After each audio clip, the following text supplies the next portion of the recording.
Guys, আসসালামু আলাইকুম। সবাই কেমন আছেন? আশা করি ভালো আছেন। আপনাদের দয়াবর আল্লাহর রহমতে আমিও ভালো আছি।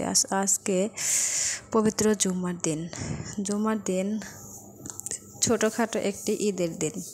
তাই সবাই আশা করি অল্প এক টুকরা হলেও মাংস খাওয়ার জন্য। তাই আমি আজকে রান্না করব মুরগির মাংস। দেখুন, খুব সহজ উপায়ে অল্প মশলা দিয়ে মুরগির মাংস এভাবে রান্না করলে খুব ভালো লাগে।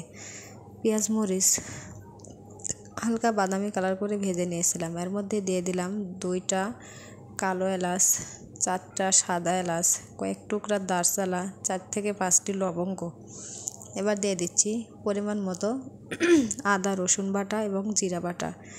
এই মশলাগুলো তেলের সাথে ভালো করে কষিয়ে নিতে হবে। পানি না দিয়ে ভালো করে কষাতে হবে, তাহলে কাঁচা গন্ধটা চলে যাবে। মশলা রেখে দিয়েছিলাম, এতটুকু আবারও দিয়ে দিলাম। ভালো করে তেলের সাথে কষিয়ে নিব, তাহলে কাঁচা গন্ধটা চলে যাবে। অল্প একটু পানি দিয়ে দিচ্ছি, তা না হলে মশলা কড়াইতে লেগে যেতে পারে। অবশ্যই আপনারা ভিডিওটি ট্রাই করবেন আর এভাবে রান্না করে দেখবেন কতটা টেস্টি হয়।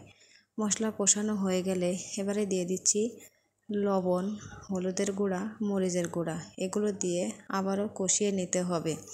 মশলা কষানোর উপর নির্ভর করবে তরকারির স্বাদ। এবারে দিয়ে দিচ্ছি গরম মশলার গুঁড়া, ধনিয়া গুঁড়া। এগুলো ভালো করে কষিয়ে নিব। যত কষাবেন তরকারির স্বাদ ততটাই বেড়ে যাবে। কালারটা কিন্তু অনেক সুন্দর হয়েছিল। ক্যামেরায় কালারটা ফুটে ওঠে নাই, কিছু মনে করবেন না। এমনিতে কালারটা কিন্তু অনেক সুন্দর হয়েছিল। এই যে দেখুন, মশলা কষানো হয়ে গেছে। এবারে দিয়ে দিব মাংসগুলো। মুরগির মাংস কেটে ধুয়ে পরিষ্কার করে রেখেছিলাম। এই মাংসগুলো মশলার মধ্যে দিয়ে দিচ্ছি। মাংসগুলো মশলার মধ্যে দেওয়ার পরে ভালোভাবে মশলার সাথে নেড়ে চেড়ে দিতে হবে। অবশ্যই মাংস রান্না করার সময় ঢেকে রান্না করতে হবে, তাহলে স্বাদটা অনেক গুণে বেড়ে যায়। তবে যে কোনো তরকারি ঢেকে রান্না করলে আসলে অনেক মজা হয়। আপনারা অবশ্যই ঢেকে রান্না করবেন, তাহলে অনেক মজা হবে। এই যে দেখুন, তরকারির কালারটা কিন্তু অনেক অনেক সুন্দর হয়েছিল। এখানে ক্যামেরা ভালো না হওয়ায় কালারটা বেশ ভালো হয় নাই। অবশ্যই ভিডিওটি বেশি বেশি শেয়ার করে দিবেন। লাইক কমেন্ট করতে ভুলবেন না।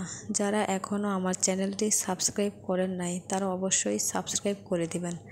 এই যে দেখুন, আমি মাংসগুলো কি সুন্দরভাবে কষিয়ে নিয়েছি, একবারে ভাজা ভাজা হয়ে গেছে। এবারে দিয়ে দিব পরিমাণ মতো পানি দিয়ে আরও কিছুক্ষণ রান্না করে নিতে হবে। এই যে দেখুন, পরিমাণ মতো পানি দিয়ে মাংসগুলো ভালোভাবে নাড়াচাড়া করতে হবে।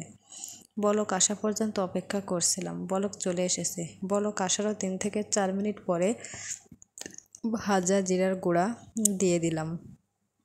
আবারও 3 থেকে 4 মিনিট চুলাতে রেখে জাল করে নেব। এগুলো আমি মাটির চুলাতে রান্না করি। মাটির চুলাতে তরকারি রান্না করলে অনেক অনেক টেস্টি হয়। এই যে দেখুন কত সুন্দর হয়েছে, কালারটা অনেক সুন্দর হয়েছে। দেখে জিভায় জল চলে আসতেছে। সবাই আমার জন্য দোয়া করবেন। আল্লাহ হাফেজ।